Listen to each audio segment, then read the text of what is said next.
지금 여러분들 만한 시기에 나이 차이가 그렇게 많이 안 나는 것 같아 보이지만 6년 정도 신천지라는 곳에 빠져서 간부로 활동을 하다가 하나님의 은혜로 나오게 되었습니다. 그리고 그것이 계기가 되어서 지금은 과거 저와 같은 사람들을 돌이키는 사역을 하고 있고요. 오늘 제가 경험한 것 그리고 지금 사역을 통해서 알게 된 것들을 통해서 여러분들에게 말씀을 드릴 텐데, 오늘 시간을 통해서 여기 계신 분들은 한 분도 이단에 빠지지 않도록 잘 예방되는 시간으로 사용이 됐으면 좋겠습니다. 오늘 설교 제목을 분별하라라고 이렇게 지었는데요. 사실 분별하라는 내용은 어디에 나오는 말이냐면 오늘 본문 말씀 가운데 나와 있는 얘기입니다. 오늘 본문에서 뭐라고 우리에게 말씀하고 있냐면, 영들을 다 믿지 말고 영들이 하나님께 속하였나? 분별하라 라고 말씀하고 있어요. 왜 분별하라고 말을 하는가? 그거에 대한 답도 본문 안에 있습니다. 뭐라고 나오죠? 많은 거짓 선지자가 세상에 나왔기 때문입니다. 실제로 지금 우리가 많은 거짓 선지자가 활개치고 있는 상황 가운데 살고 있어요. 제가 교주들 얼굴을 조금만 가져와 봤는데, 혹시 본 적이 있는 얼굴이신가요? 요즘에 이제 TV나 어떤 OTT 같은 데서도 나오고요. 여러 가지 매체들을 통해서 우리가 접할 수 있게 된 시대 가운데 좀 살고 있는 것 같은데, 많은 거짓 선지자가 정말로 세상에 나와서 활개를 치고 있습니다. 그런데 오늘 본문 말씀에서는 2000년 전의 이야기잖아요. 2000년 전에도 이미 뭐라고 얘기하고 있었냐면, 많은 거짓 선지자가 세상에 나왔기 때문에 분별하라라고 말씀하고 있었어요. 그러면 그때하고 지금하고 비교했을 때 언제가 더 이단들이 많을까요? 지금이 훨씬 더 많이 있습니다. 그러면 분별해야 될 필요도 언제 더 있을까요? 지금이 훨씬 더 많이 있겠죠. 그럼 여러분, 오늘 성경이 우리에게 명령하고 있는 대로 거짓 선지자들을 분별하려고 그리고 조심하고 경계하면서 신앙생활을 하고 계십니까? 스스로 돌아보셨을 때. 그런데 많은 거짓 선지자들이 활개를 치고 있는 반면에, 실제로 우리가 한국교회 성도님들 중에서 이단들에 대해서 정말 분별하고 조심하면서 살아가고 계신 분들이 많이 안 계신 것 같아요. 실제로 제가 그래서 이단을 경험했다고 했을 때 가장 많이 들었던 질문이 있어요. 그게 뭐였냐면, 거기 왜 빠졌어요? 라고 꼭 물어보시더라고요. 혹시 비슷한 질문이 드시나요? 왜 빠졌어요? 라고 물어보는 그 의도를 보면 어떤 생각이 있는 거냐면, 이단은 너무 이상해서 나는 빠질 것 같지가 않은 거예요. 그런데 이단에 빠졌다는 사람이 있으니까 저 사람이 좀 신기했나 보죠. 그리고 당신은 거기 도대체 왜 빠졌습니까? 거기는 너무 이상하던데, 이런 의도에서 물어보시는 거더라고요. 그렇게 우리가 이상해, 나는 빠지지 않을 것 같아 라고 방심하는 사이에 이단들은 계속해서 성장하고 있고, 우리 한국 교회 안에 있는 많은 우리 형제 자매들을 이단에 빼앗기고 있는 상황 가운데 살아가고 있습니다. 그런데 사실 우리가 그렇게 생각하는 것도 이해는 돼요. 왜냐하면 우리가 접하는 이단에 대한 이야기가 너무나 이상한 얘기들이거든요. 혹시 여러분 여기 나와 있는 얼굴 중에서 어떤 사람이든지 간에 딱 보자마자, 이야, 저 사람은 정말 기가 막히게 생겼네, 영생하겠다, 이런 생각이 드신 분 있으십니까? 안 계시죠?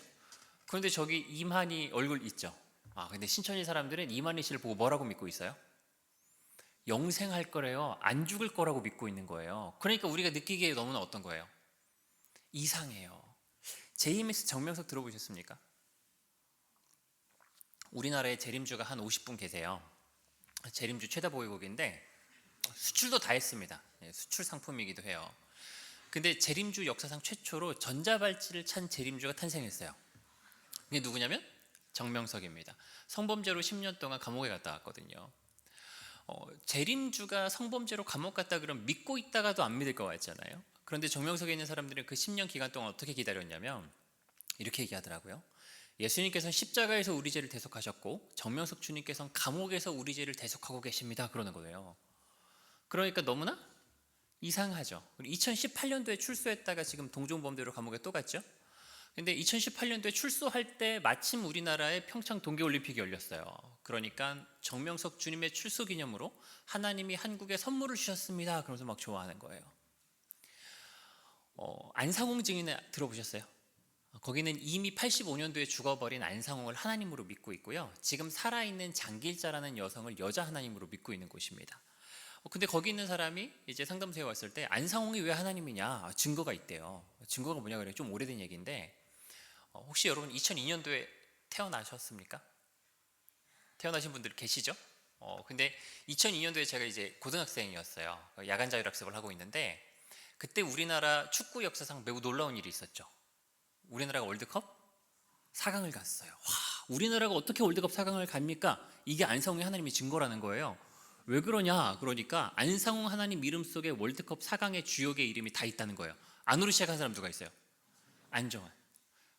그 상자 들어간 사람. 유상철. 홍자 들어간 사람. 홍명보. 야, 이 세 사람이 없었으면 우리나라가 4강을 갔겠습니까? 그게 안상홍의 하나님의 증거라는 겁니다. 우리 매스컴에서 보면 이단 얘기는 다 이상해요. 신옥주 들어보셨어요? 신옥주 뭐 하냐면 목사님이 설교 시간에 앞으로 나오라 그래요. 일주일 동안 지었던 죄를 다 고백하라고 합니다. 그럼 여러분 그거 자체가 굉장히 수치스러운 일 아닙니까? 대중 앞에서 나의 은밀한 죄를 고백해야 된다고 하면. 그런데 그 죄를 고백하고 났더니 사탄을 쫓아낸다고 하면서 뺨을 때리는 거예요. 아주 세게. 만약에 여러분 저기 전도사님 너무 선하게 목사님 너무 선하게 생기셨는데 목사님을 설교 시간에 앞으로 불러가지고 죄를 고백하십시오. 고백했더니 뺨을 때려요. 그러면 다음 주에 교회 또 오실 분 있으세요? 아무도 안 올 것 같잖아요. 그런데 신옥주에 있는 사람은 뺨을 맞아가면서 충성스럽게 그 교회를 나오고 있는 거예요. 그러니까 우리가 어떻게 생각하기가 쉬운 거냐면 너무나 이상하다. 나는 저런 거 안 믿을 것 같아 라고 생각하기가 쉬운 겁니다. 그런데 사실 여러분 만약에 그럴 것 같으면 이단이 그렇게 쉽게 분별되고 이단은 나에게 아무런 위협이 없을 것 같으면 성경이 우리에게 조심하라고 할 이유가 있었을까요? 없었을까요? 없었을 거예요. 그런데 여러분 성경을 잘 한번 읽어보십시오. 특히 재림에 대해서 기록하고 있는 성경 중에서 사람의 미혹을 조심하라는 얘기를 하지 않은 성경이 거의 없습니다.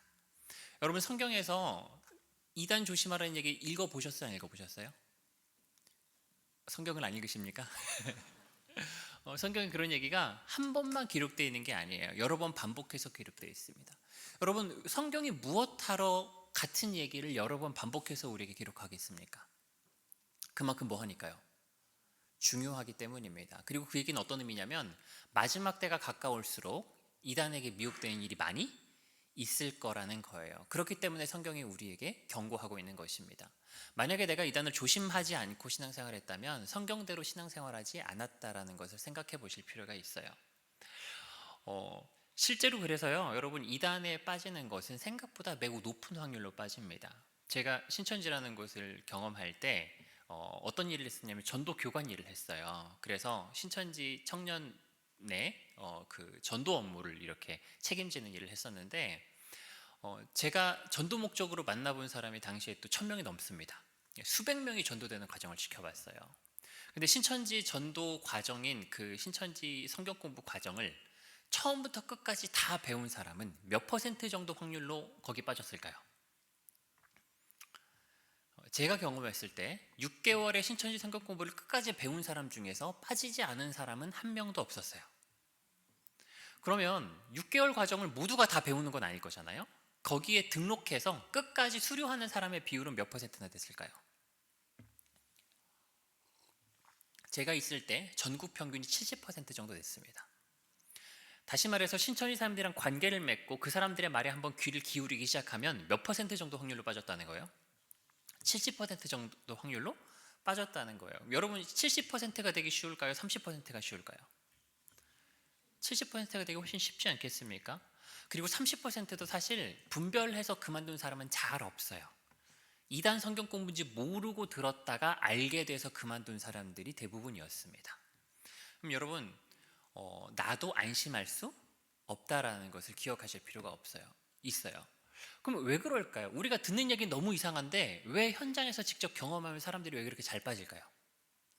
이게 우리가 밖에서 듣는 얘기랑 그 사람들의 전도 전략에 속아서 그들이 구성해 놓은 조성해 놓은 환경 가운데 들어가서 배우는 것은 전혀 다른 경험입니다. 여러분들이 듣는 이상한 이야기들은 누가 들어도 이상해요. 그래서 그런 이야기를 듣고 이단에 빠지는 사람은 아무도 없습니다. 무슨 얘기냐면 이만희 씨 얼굴 봤더니 영생할 것 같아서 신천지 간 사람은 없고요. 교회 왔는데 목사님이 뺨 때려주니까 그게 좋아서 신옥주에 빠지는 사람은 없어요. 그럼 그건 어떤 모습들이냐? 빠지게 된 원인이 아니라 빠졌기 때문에 나타나는 증상 같은 거예요. 예를 들면 여러분 성경 믿으시나요? 성경 믿으십니까? 성경을 뭘로 믿으세요? 하나님의 말씀을 믿으셔요. 그럼 여러분, 성경 안에는 우리가 논리적으로 설명할 수 없고 과학적으로 증명할 수 없는 내용들이 있어요, 없어요? 있죠. 예를 들면 예수님께서 무리를 걸으셨대요. 믿으세요? 정말 믿으세요? 사람이 무리를 걸을 수 있어요?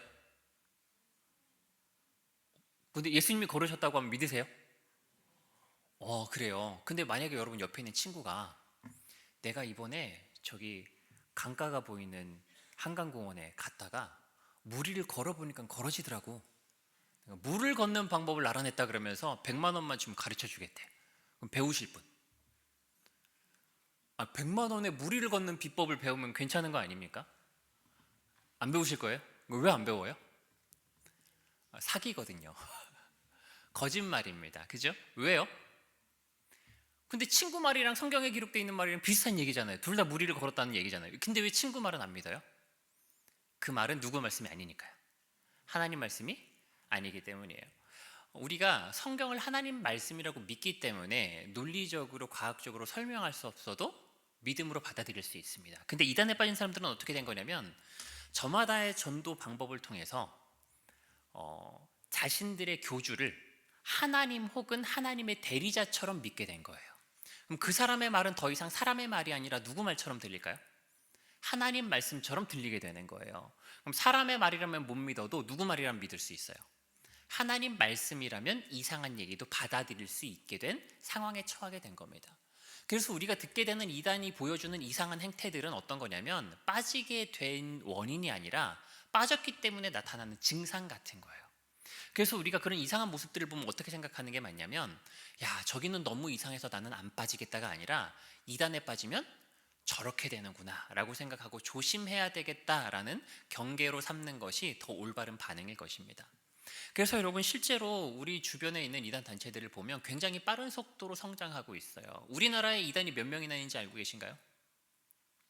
200만 명 정도 있어요. 그럼 1년이면 얼마나 되는 사람들이 이단에 빠질까요? 10만 명 정도 빠진다고 보고 있습니다. 여러분, 교회가 성장하고 있나요? 교회는 성장 안 하고 있어요. 여러분, 코로나 때 교회들 성장했을까요? 코로나 때 어려움을 겪은 교회들이 훨씬 더 많이 있습니다. 근데 코로나 때도 어디는 성장했냐면 이단들은 성장했어요.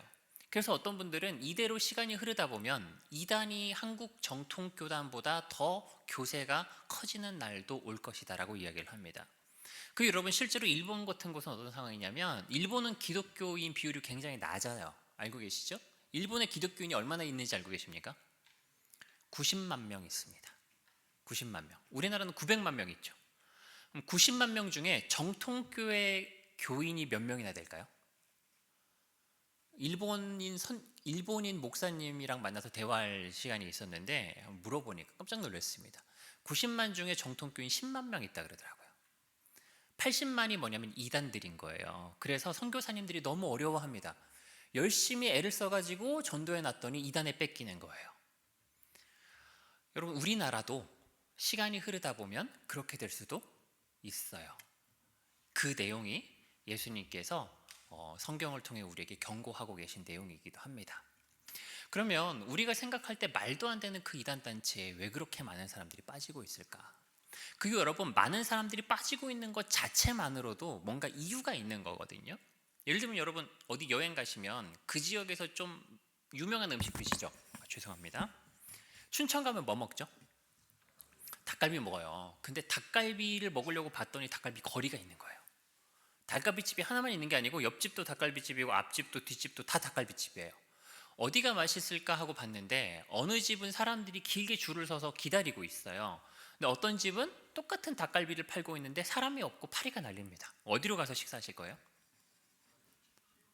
아니, 바로 먹을 수 있는 데가 있는데 왜 줄을 서요? 안 먹어봤는데 어떻게 맛있다고 생각하죠?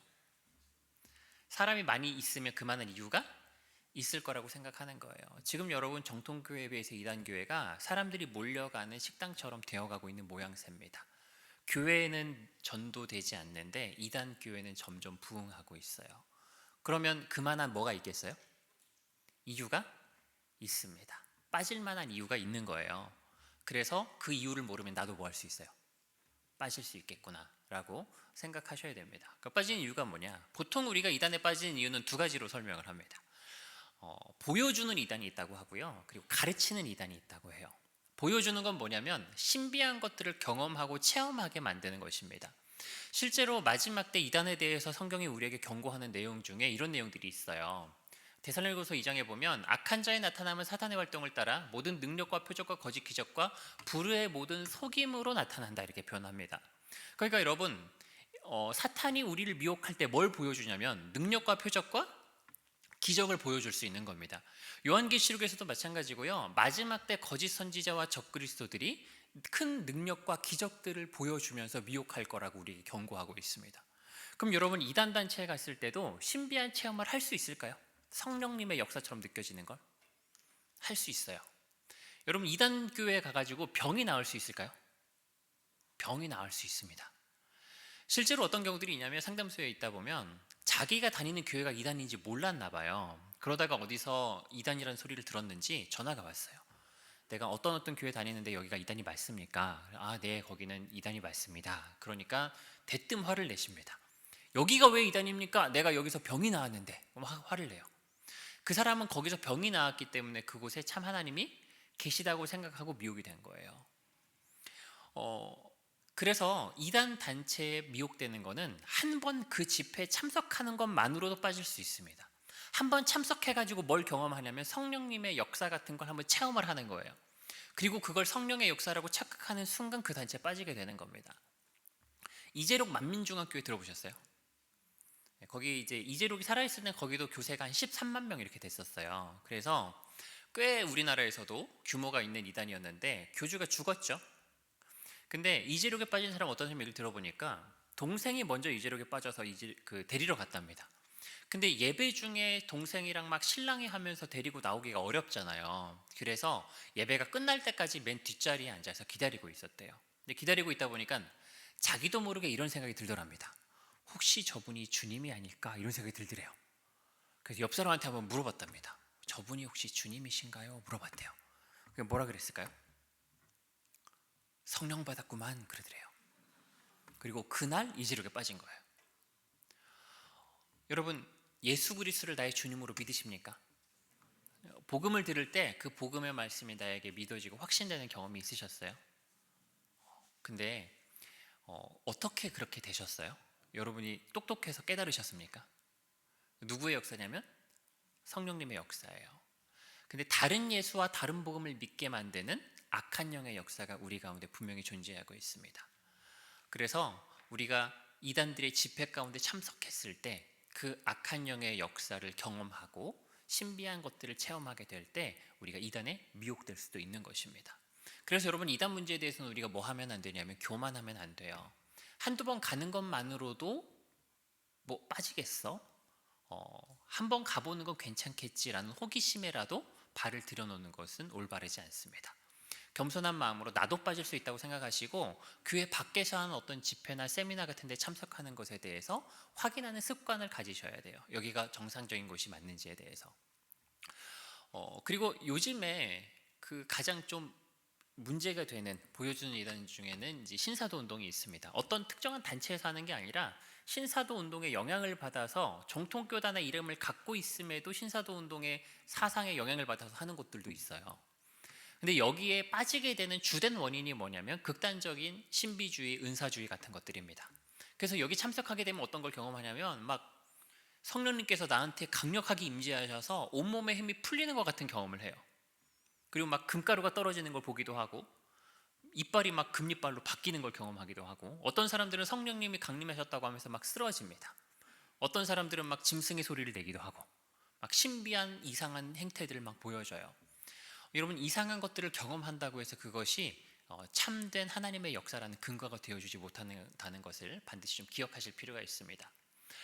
그리고 실제로 JMS 같은 것도 신비한 것들이 좀 많이 있는 곳들 중에 하나예요. 그 정명석 들어보셨어요? 이재록은 신비한 게 워낙에 많고요. 정명석 같은 경우도 정명석에 30년 계셨던 분이 저희 교회에 계시다가 지금은 개척을 하고 나가셨는데, 그분 얘기를 들어보니까 막 점쟁이처럼 무언가를 맞추는 경우가 많이 있다 그러더라고요. 그리고 어떤 날은 설교 시간에 갑자기 막 예언을 했대요. 설교를 하다가 갑자기 일기예보에 태풍이 북상 중이라는 소식을 들었어요. 근데 설교 시간에 갑자기 내가 태풍의 눈을 빼버렸어 그러더래요. 이게 무슨 얘기야 하고 그 다음에 뉴스의 일기예보를 보니까 태풍이 소멸됐습니다 이런 얘기가 막 나오고, 또 이제 이단들 중에 뭐도 있냐면 수평이동도 있거든요. 제가 신천지에 있을 때 정명석에 7년 있다가 신천지에 온 사람이 있었어요. 그 사람은 신천지에 와서 또 한 6년째 되는 사람이었습니다. 근데 그 사람이 정명석에 있었던 경험을 얘기를 해주는데, 정명석이 그냥 지나가다가 어떤 여성을 보고 딱 손가락질 하면서 이런 얘기를 하더래요. 넌 애기집이 없어 그러더래요. 그래서 알고 보니까 그분이 어떤 분이셨냐면 그 불임이라고 하죠. 아이를 낳지 못하는 분이셨어요. 그러니까 뭔가 신비한 것들을 이렇게 점쟁이처럼 맞추고 신비한 능력을 보여주기도 합니다. 하지만 그렇다고 해서 그것이 하나님의 능력이라고 볼 수는 없다라는 것을 기억을 하셨으면 좋겠습니다.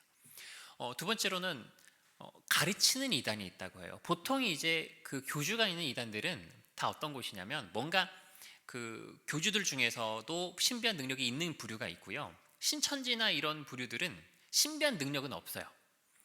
그래서 거기서 뭔가 신비한 체험이나 기적 같은 것은 거의 나타나지 않습니다.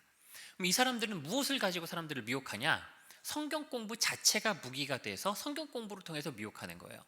그리고 이 성경 공부를 듣게 됐을 때 매우 높은 확률로 미혹이 됩니다. 그리고 이단에 대해서 성경에 표현할 때 뭐라고 하냐면 다른 교훈이나 어그러진 말을 하는 사람들이다 이런 식으로 표현을 하거든요. 그런데 이걸 들었을 때 분별이 쉽게 될까요, 안 될까요? 안 되는 거예요. 그래서 이단을 경험한 사람들이 똑같이 하는 얘기가 있어요. 상담 받고 틀렸다는 걸 깨닫게 됐을 때 거기서 들었을 때는 진짜 꼭 맞는 얘기 같았는데 이런 얘기를 합니다. 저도 여러분 신천지에 갔다 왔다고 제가 말씀을 드렸는데, 저도 모태신앙이었어요. 모태신앙이고 아버지가 목사님이십니다. 지금도 아직 은퇴를 앞두고 계시지만 목회를 하고 계시고요. 고등학교 때 큐티 동아리 회장도 했고 나름대로 교회에서 열심히 신앙생활을 해오던 아이였어요. 제가 그 단 한 번도 그 청년 시절까지 주일 예배를 빼먹어 본 적이 없어요. 어릴 때부터. 그런데 신천지 성경 공부를 처음 접하게 됐을 때 어떤 생각이었냐면, 야, 이거 참 성경적이고 재밌고 체계적이다 이런 생각이 들었어요. 뭔가 이상하다라는 느낌을 거의 받아보지 못했습니다.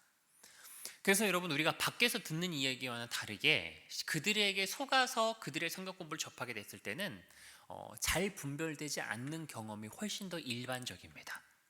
이상하다라고 잘 느끼지 못하시는 경우가 훨씬 더 많아요. 그렇게 이상하다는 느낌을 받지 못한 상태에서 계속 듣다 보면 두세 달 정도 배울 때 어떤 생각이 드냐면 깨달아지는 시점이 옵니다. 아, 이게 진리의 말씀이구나. 이게 지금 하나님께서 그 계시해 주신 말씀이구나 라고 믿어지는 경험을 하게 돼요. 그리고 그렇게 되면 그 단체에 미혹이 되는 겁니다.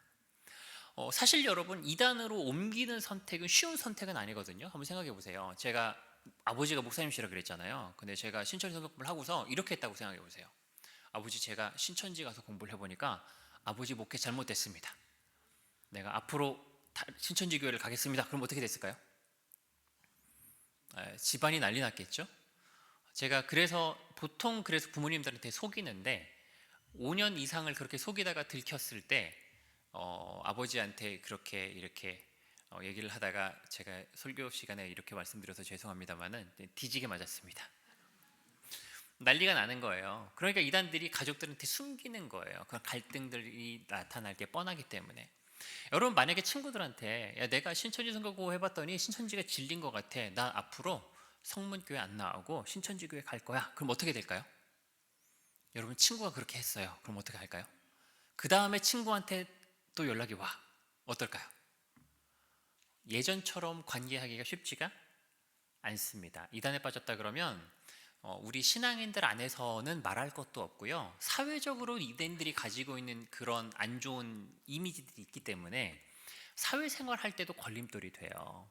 그러니까 여러분, 이단 단체로 옮기는 선택은 쉬운 선택이 아니거든요.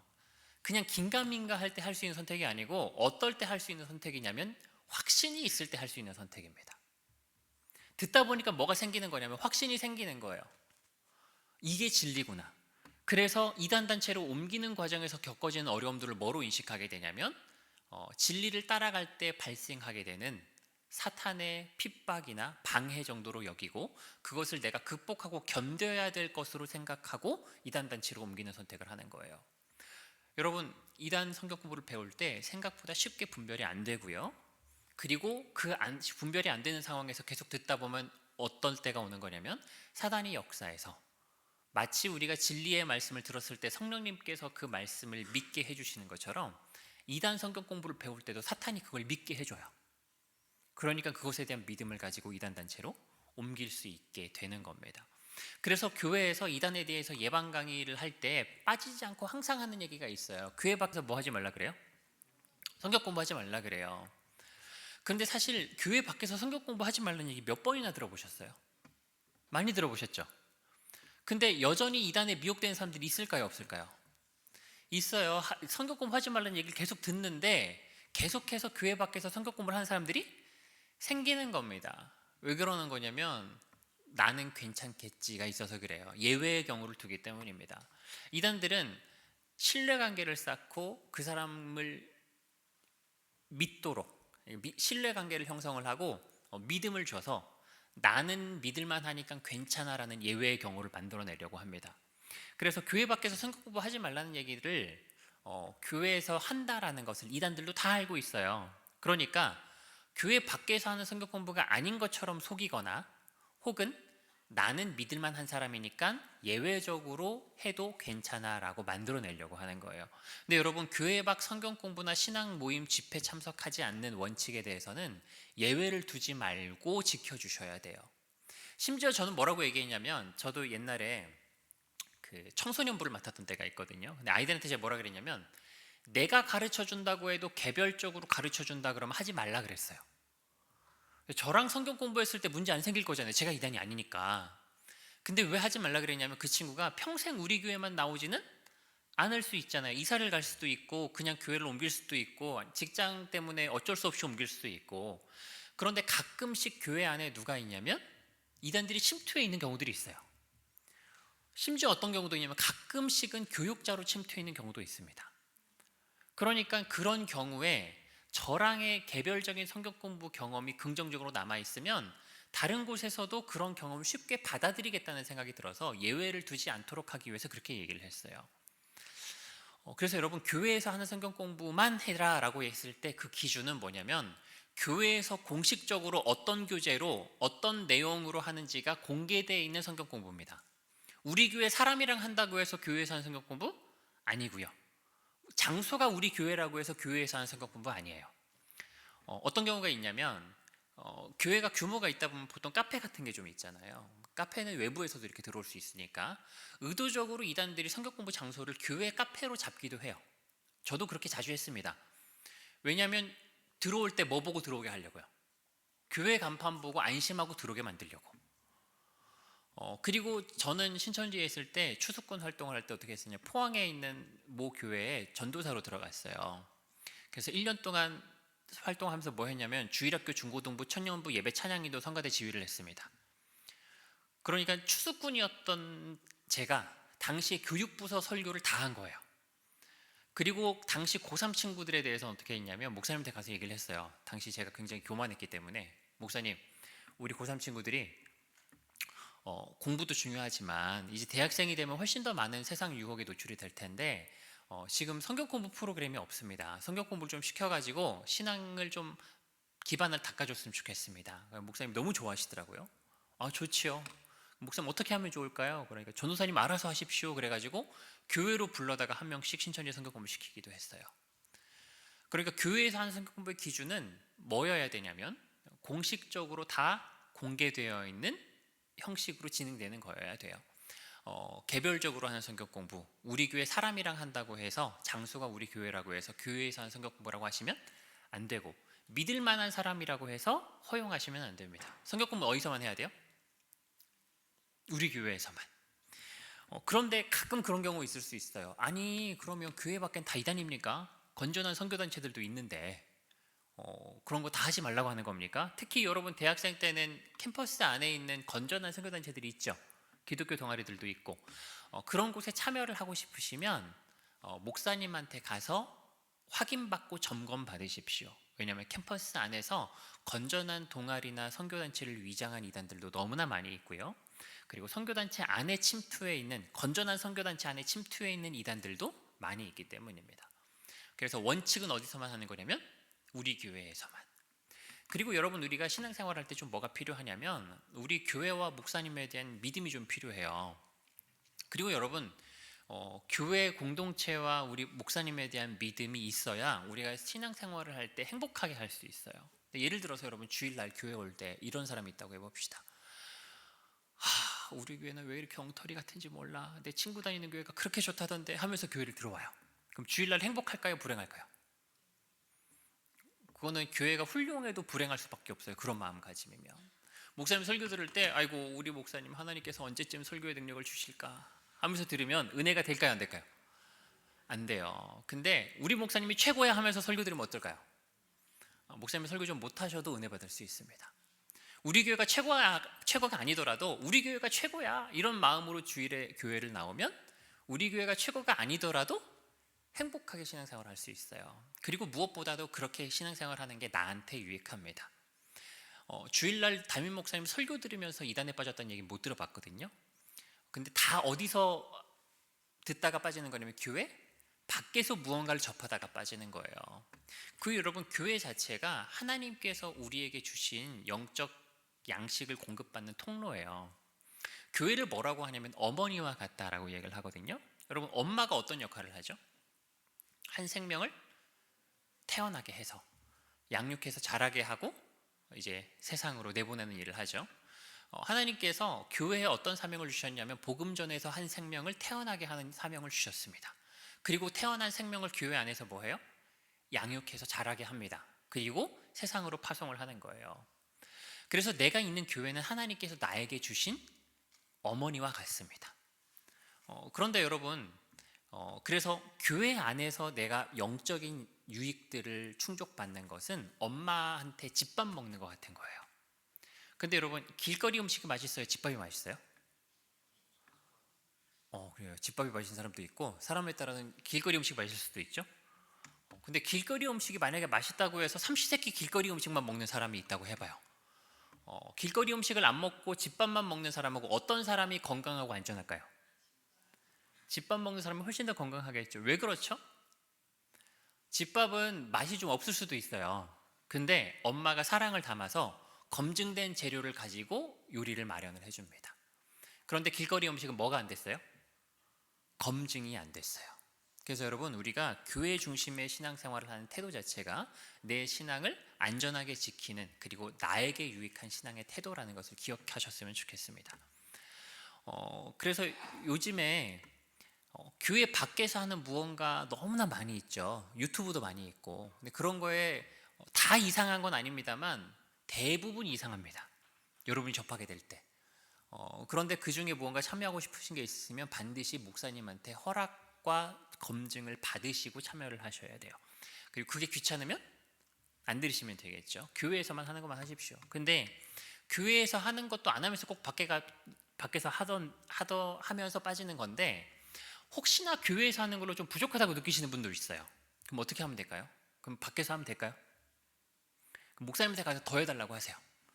근데 목사님이 너무 바빠서 더 개설하기는 어려운데요. 그럼 목사님한테 목사님, 저 그러면 신천지 가서 좀 배워보고 오겠습니다. 그러면 목사님 어떻게든 방법을 마련하실 거니까 실제로 배우지 마시고 어떻게든 어디서 해결을 하시라는 거예요? 교회 안에서 해결을 하시는 것이 우리에게 굉장히 중요한 신앙의 태도라는 것을 기억해 주셨으면 좋겠습니다. 여러분, 이단들은 다 그럴듯하게 보이는 무언가가 있어요. 그게 성경 공부든지 간에, 아니면 그것이 뭔가 신비한 걸 보여주는 것들이든지 간에, 내가 그걸 경험했을 때 그게 진짜인 것처럼 경험하게 만드는 무언가가 있습니다. 나의 분별력을 너무 확신하지 마시고 반드시 확인하고 점검하는 습관을 가지셨으면 좋겠습니다. 그럼 이단들의 성경 공부가 도대체 어떤 걸까? 교리적인 부분들을 여기서 설명드리긴 조금 어렵고요. 제가 조금 빗대어서 설명을 한번 해드릴게요. 여러분, 그 퍼즐 해보셨어요? 퍼즐이 원래 그리고 있는 그림이 있죠. 원래 그리고 있는 그림 말고 다른 그림을 맞출 수 있을까요? 그 퍼즐 조각을 가지고? 그거는 불가능한 일이죠. 그런데 어떻게 되냐면 퍼즐 조각이 한 5,000피스 이렇게 되다 보면 자기 자리가 아닌데 자기 자리처럼 쏙쏙 들어가는 애들이 생겨요. 영락없이 자기 자리인 것처럼 느껴지는데 나중에 다 맞춰보다 보면 자기 자리가 아닌 게 드러납니다. 근데 여러분, 성경을 하나의 퍼즐이라고 하면 성경에는 퍼즐 조각이 몇 개나 있을까요? 3만 1,000개가 넘어요. 그러니까 여기 있는 성경 구절을 하나하나 떼면 원래 하나님께서 성경을 통해 우리에게 주시는 메시지가 아닌 다른 그림을 인위적으로 만들어 놓을 수 있는 겁니다. 그러면 억지로 맞춰놓은 그 퍼즐 조각의 그림을 보면 어떻게 느껴질까요? 원래 하나님께서 성경을 통해 우리에게 이런 그림을 주셨구나라고 느껴지지 않겠습니까? 근데 그게 잘못됐다는 걸 알려면 어떻게 해야 돼요? 전체를 맞춰봐야 돼요. 다시 말해서 그만한 성경 지식이 나한테 있어야 된다는 거예요. 여러분, 성경에 자신 있으신 분, 다른 건 몰라도 성경 지식만큼은 목사님이랑 한번 해볼 만하다. 가끔 목사님들도 빠집니다. 제가 신천지에 있을 때 교육자 출신의 모임이 350명 있었거든요. 가끔 정신 나간 목사님들도 빠지는데 평신도분들 입장에서 성경에 자신 있는 분들은 잘 안 계시더라고요. 그러면 나도 뭐 할 수 있겠구나, 빠질 수 있겠구나라고 생각하셔야 됩니다. 더군다나 그 맞춰놓은 퍼즐 조각을 보여줄 때 어떤 작업을 먼저 하냐면, 여러분 교회에서 혹시 여기 보니까 뭐 성경 대관 이런 거 하더라고요. 보통 교회에서 성경 해석하기 이런 거는 잘 안 가르치거든요. 딱딱하고 어려우니까. 보통은 어떻게 하냐면 목사님이 성경 해석하는 방법을 잘 공부를 하시고 성경을 잘 해석을 해서 우리한테 적용하는 설교를 해주시는 거예요. 그런데 여러분, 이단한테 가면 뭘 먼저 배우냐면 성경 보는 방법론을 먼저 배웁니다. 내가 올바른 성경 해석 방법론을 알고 있는 상태에서는 그게 얼마나 엉터리 같은지가 금방 보이겠지만, 들어본 적이 없는 상태에서 성경 보는 방법을 처음 배우면 이렇게 성경을 보는 거구나라고 느껴지게 되더라고요. 근데 이게 어떤 역할을 하냐면 하나의 색안경의 역할 같은 것을 합니다. 빨간색 색안경을 끼면 세상이 어떻게 보일까요? 빨갛게 보여요. 그들이 가르쳐준 방식대로 성경을 보면 그들의 교리가 매력적으로 보이는 겁니다. 그래서 보통 어느 정도 성경 공부를 배우다 보면 이 성경 공부가 이단이라는 것을 알게 될 때가 오는데, 그럼에도 불구하고 그들이 가르쳐준 방식대로 성경을 보고 있기 때문에 잘 분별이 안 되는 거예요. 그래서 여러분, 이단의 교리가 생각보다 분별이 잘 안 될 수 있구나라는 것을 기억을 해주셨으면 좋겠습니다. 그럼 이단들의 전도 방법이 어떤 거냐면, 이단들한테 다 이 마음이 있어요. 예를 들면 신천지 같은 경우는 자기들이 최고의 진리를 갖고 있다고 생각합니다. 그리고 저 같은 경우도 어떤 경험을 했냐면, 들어보니까 그게 믿어졌잖아요. 다른 사람들도 보니까 그거를 다 들으면, 신학생이든 어떤 사람이든지 간에 장로님이든 권사님이든 들으면 인정을 하는 거예요. 그럼 어떤 생각이 드냐면 자기의 판단에 점점 더 확신을 가집니다. 그리고 누구든지 이것을 배우게만 만들면 미혹할 수 있다는 자신감이 생겨요. 그러면 전략은 별다른 게 아닙니다. 어떤 수단과 방법을 다 동원해서라도 자신들의 성경 공부 자리에 앉혀놓는 게 이단의 전도 방식이에요. 보여주는 이단도 마찬가지. 어떤 수단과 방법을 다 동원해서라도 어떻게 해서든 이 자리에 앉혀놔서 체험을 시키면 되는 거예요. 그러니까 그 사람들은 전도 전략은 여러 가지일 수도 있어도 목적은 하나로 귀결되는 겁니다. 어떻게든 어떻게 하는 거냐면 여러분들을 교회 밖으로 빼와서 앉혀놓는 것. 그래서 여러분들이 교회 밖에서의 신앙 경험만 안 하셔도 이단에 빠지지 않으실 수 있어요. 근데 그 방법은 이단마다 다양합니다. 그리고 지난번에 한번 신영 목사님 오셔서 신천지에 대해서 말씀을 많이 하셨다고 하더라고요. 그리고 저도 많은 이단들을 경험해 보면 신천지만큼 그렇게 치밀하게 포교하는 곳이 잘 없어요. 그래서 신천지에서 어떻게 전도한다라고 했던 걸 좀 잘 기억하셔서 이단들이 접근하는 것에 대해서 경계심을 좀 가지고 계시면 좋을 것 같습니다. 그리고 이단들이 어떤 곳이 있는지를 좀 알고 있는 것이 나에게 좀 필요하거든요. 근데 이단이 너무 많아서 다 다룰 수가 없어요. 그래서 여러분들께서 현실적으로 여러분의 삶에서 접하게 될 확률이 높은 이단들에 대해서 조금 간단하게만 소개를 해드리려고 합니다. 일단은 우리나라는요, 이단들이 이제 토종 이단이 있고 수입산 이단이 있고 짬뽕 이단이 있어요. 우리나라는 토종 이단이 좀 득세하는 편입니다. 우리나라에서 빅3 이단이라고 하면 어디냐면 신천지, 안상홍 증인의 구원파예요. 여기가 교세가 가장 크고 가장 활발하게 활동을 하고 있습니다. 그럼 여러분들이 주변에서 이단을 만났다 그러면 누굴 만날 확률이 제일 높을까요? 요 세 곳 중에 한 곳일 확률이 가장 높아요. 절대적인 건 아닙니다만 신천지에 대해서 많이 들어보셨을 것 같아서 소개만 간단하게 좀 해드리겠습니다. 시간이 또 많이 가서 안상홍 증인의 이름은요, 하나님의 교회 세계복음선교협회라는 이름이거든요. 근데 이 이름이 예전에 뭐였냐면 하나님의 교회 안상홍 증인회였어요. 안상홍이라는 사람이 세운 곳입니다. 근데 안상홍은 옛날에 안식교 들어보셨어요? 제7일 안식교? 우리나라에서 최초로 이단 교정을 한 곳이 안식교거든요. 안식교 출신이었는데 안식교에서 이단이었습니다. 절기파라고 불리는 이단이었어요. 6월절 지켜야 된다라고 이렇게 하면서. 그래서 여기에 있는 교리 중에서는 안식교 교리의 영향을 받은 것들도 좀 있어요. 그런데 안상홍을 여기선 하나님으로 믿거든요. 근데 하나님으로 믿고 있다가 안상홍이 하나님이면 죽어야 돼요, 안 죽어야 돼요? 안 죽어야 돼요. 근데 85년도에 차가운 면 요리를 드시다가 돌아가셨습니다. 말을 잘해야 돼요. 냉면이라고 했다가 고소하고 막 그러니까. 아무튼 식사를 하시다가 병원에 실려갔는데 결국 죽었어요. 부산의 어떤 병원이었는데 그리고 어떻게 됐을까요? 3일쯤 지나서 부활을 못했습니다.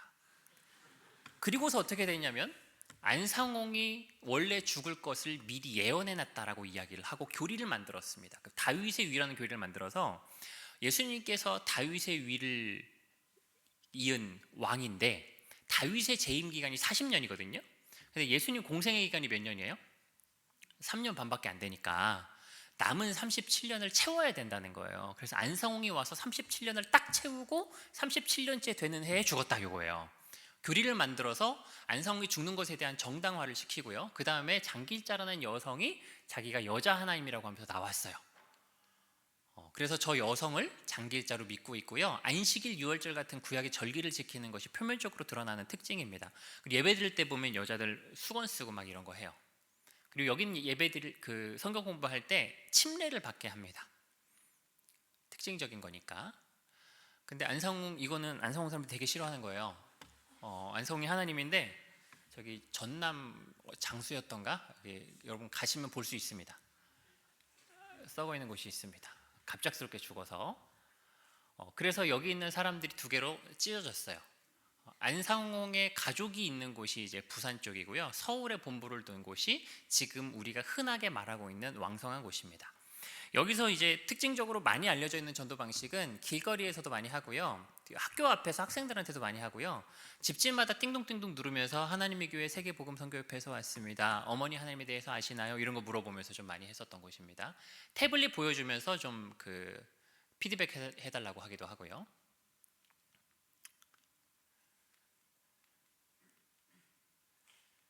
네, 토요일 안식일 하고 그리고 이제 크리스마스 그런 얘기 혹시 들어보셨을 수도 있어요. 크리스마스 성탄절 지키는 것은 태양신 섬기는 우상 숭배다. 들어보셨어요? 그게 이쪽에서 하는 얘기입니다. 예수님 태어나신 날이 12월 25일이 아닌데 왜 그때 성탄절을 지킵니까? 이때는 원래 태양신 축일입니다. 이거는 우상 숭배입니다. 이런 거. 그리고 안상홍이 하나님 양태론이고요. 이 시대에는 안상홍으로 나타났다 그래요. 그러니까 찬송가를 보면 우리 찬송가에서 하나님을 다 안상홍으로 바꿔놨어요. 보이시나요? 안상홍님 지으신 모든 세계 이렇게 하죠. 예배 시간에 이런 찬송가를 불러요. 자, 구원파는 세계 계파가 있습니다. 교세는 대한예수교 침례회라고 기독교 복음 이요한파가 가장 크고요. 기독교 복음 침례회, 기본소식 선교회, 생명말씀 선교회 세 군데가 있습니다. 교리는 다 똑같아요. 디교기라는 사람한테 동문수역하는 사이거든요.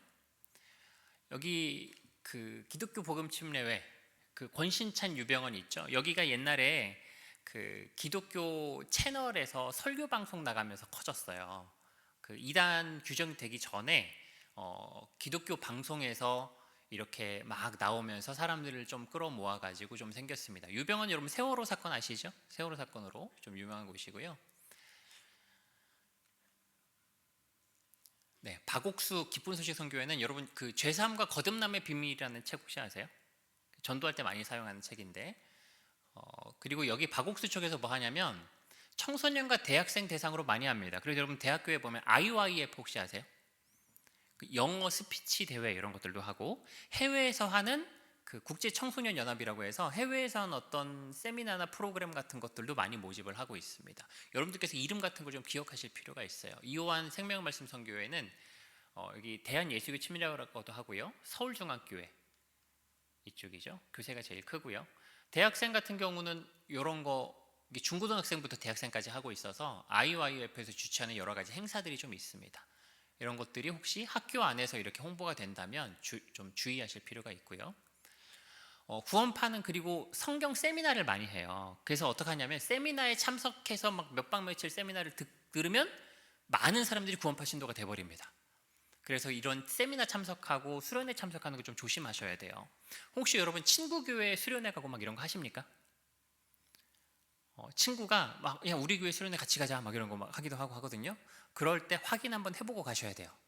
그리고 수련회도 가면 일단 어디 거부터 가야 돼요? 우리 교회 거 가야지. 우리 교회 거 안 가고 남의 교회 가서 듣는 건 조금 이상한 거예요. 그 옆집 가서 밥 먹는 거거든요.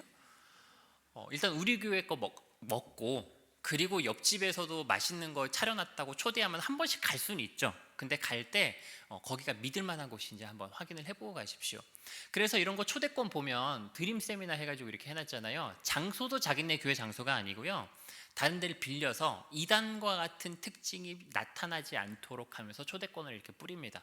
무슨 교회라고만 이야기를 하니까 모르고 가서 듣는 경우가 생각보다 많이 있어요. 구원파는요, 대표적으로 뭐가 문제냐면 율법 폐기론이고 방종주의입니다. 자범죄를 부인해요. 그러니까 쉽게 말씀드리면, 여러분 예수님께서 십자가에서 우리 죄 문제를 해결하셨죠. 근데 죄 문제가 해결됐다는 것의 의미는 뭐냐면, 십자가에서 우리가 죄 때문에 받아야 될 심판을 대신 받으셔서 우리가 심판받을 필요가 없게 만드신 거예요. 그죠? 율법의 요구를 십자가에서 예수님께서 응하게 하신 것입니다. 그러니까 예수님께서 십자가에서 율법을 없애버린 게 아니죠. 근데 이제 구원파는 뭐냐면 예수님께서 십자가에서 율법을 없애버렸다는 거예요. 그러면은 법이 없으면 여러분 뭐가 성립되지 않죠? 죄가 성립되지 않습니다. 그래서 구원파를 믿는 사람들은 죄가 완전히 없어졌다고 믿는 거예요. 그럼 그 사람들이 죄를 지을까요, 안 지을까요?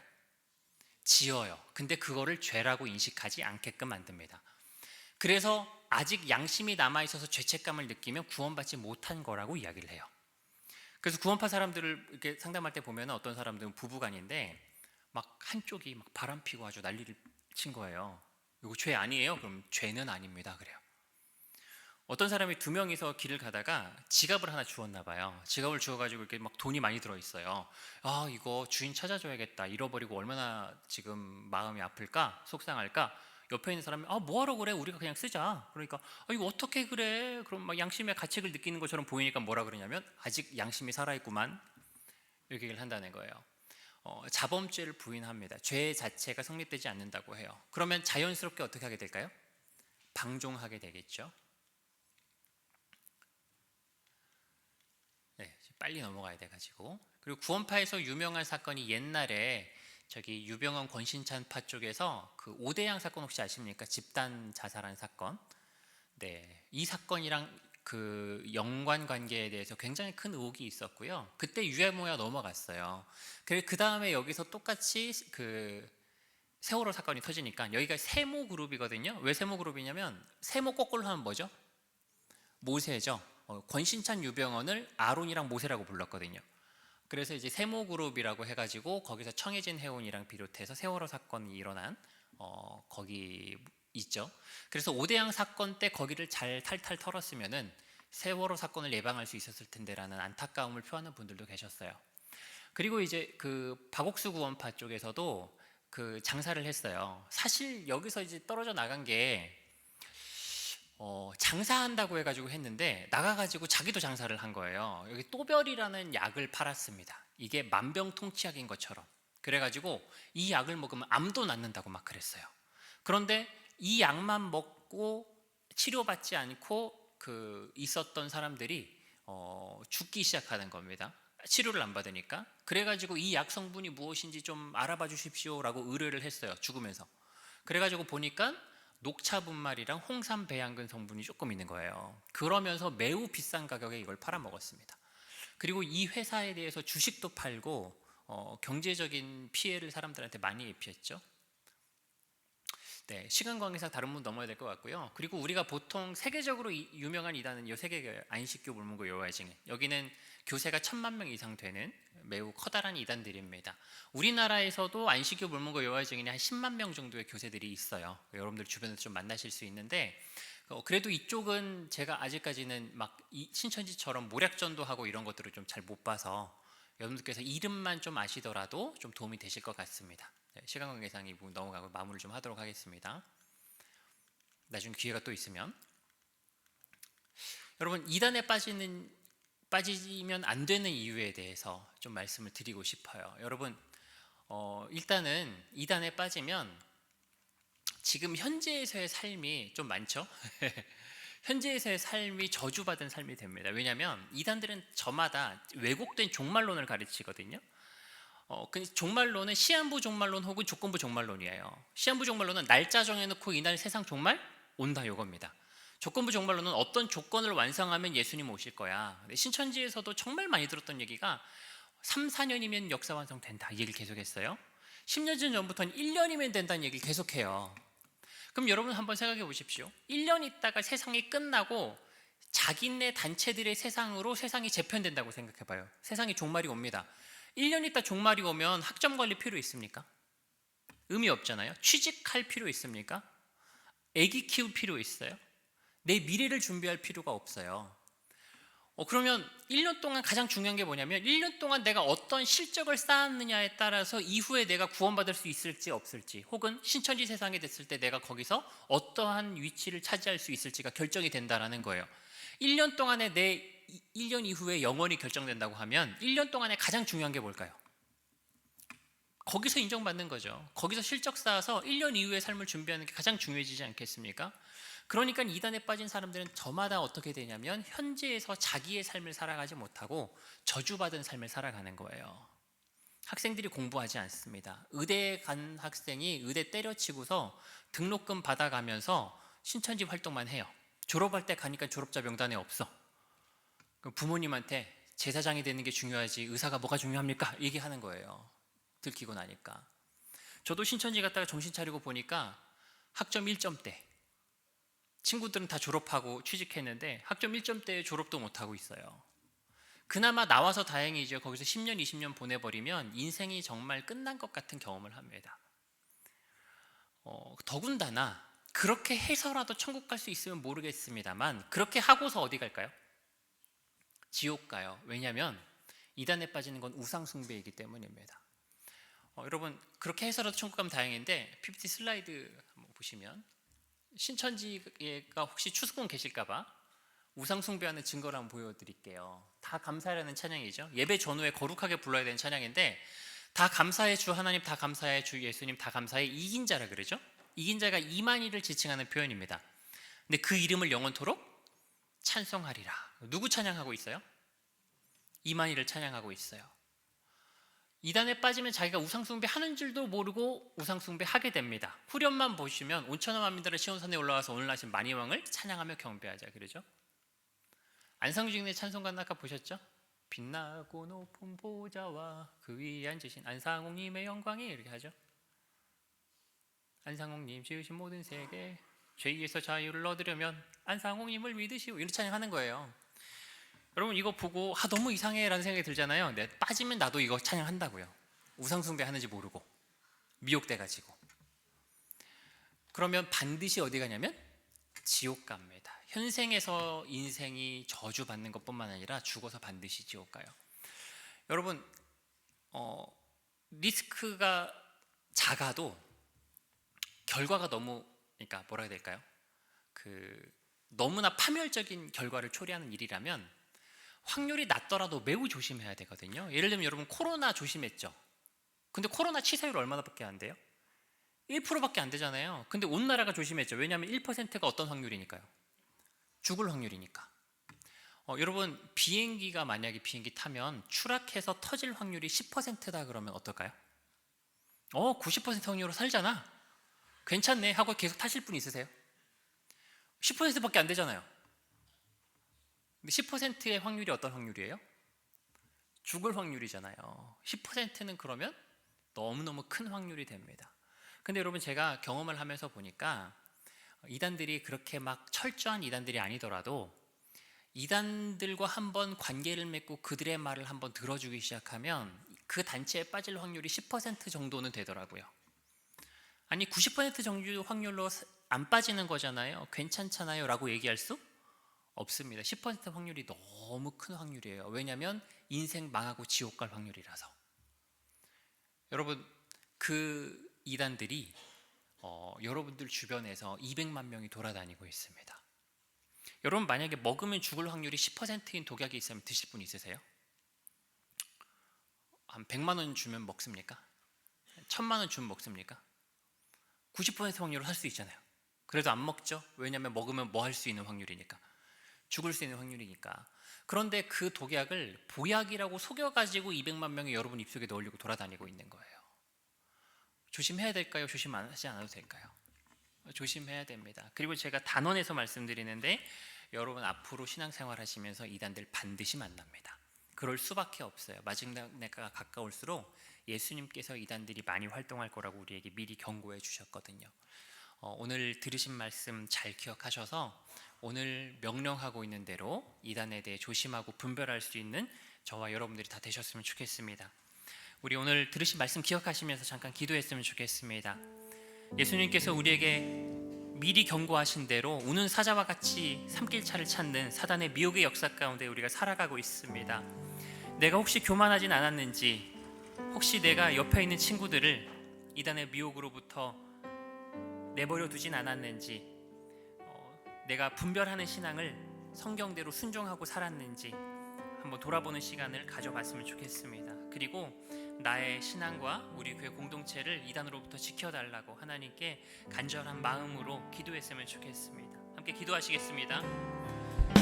주님, 이 사자와 같이 삼킬자를 찾는 악한 시대 가운데 우리가 살아가고 있습니다. 주님, 우리를 긍휼히 여겨주시고 주님, 복음의 확신 가운데 살아갈 수 있도록 우리 교회를 세워주시고 이단에 미혹된 사람들이 우리 교회를 통해서 다시 돌아올 수 있도록 주님 지켜 보호하여 주시고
하나님 감사합니다. 주님께서 우리에게 분별하라 말씀하신 것처럼 그 말씀이 오늘날에도 유효함을 고백하며 나아갑니다. 주님이 다가올 그날은 가까워지고 또 그날이 가까워질수록 우리를 미혹하고 주님께 멀어지고자 하는 그 악의 세력도 더욱더 많아짐을 바라보게 됩니다. 우리 청년들 학교에서, 일상에서, 직장에서, 곳곳에서 살아가는 그 가운데에 수많은 그 미혹의 영이 청년들을 괴롭히고 또한 유혹하기 위해서 바라보고 있습니다. 주님, 그 가운데에서 그 무엇보다 성령님 함께 해주셔서 주님께서 분별할 수 있는 지혜와 능력을 주시고 그리고 그 어려움 가운데서도 깨달을 수 있도록 우리를 알려주시고 함께하여 주시옵소서. 우리 청년들이 절대 잘못된 것에 빠지지 않기를 원합니다. 하지만 혹여나 그 미혹이 찾아올 그때에 주님, 오늘의 말씀처럼 정말로 주님의 그 교회를 사랑하고 그 말씀을 사랑하며 잘못된 것을 받아들이지 않도록, 먹지 않도록 피할 수 있도록 주님 인도하여 주시옵시고 주님의 아름답고 사랑스러운 말씀 안에서 온전히 자라갈 수 있도록 인도하여 주시옵소서. 함께 하심에 감사하며 살아계시고 사랑이 많으신 예수 그리스도 이름으로 기도드립니다. 시간 다 함께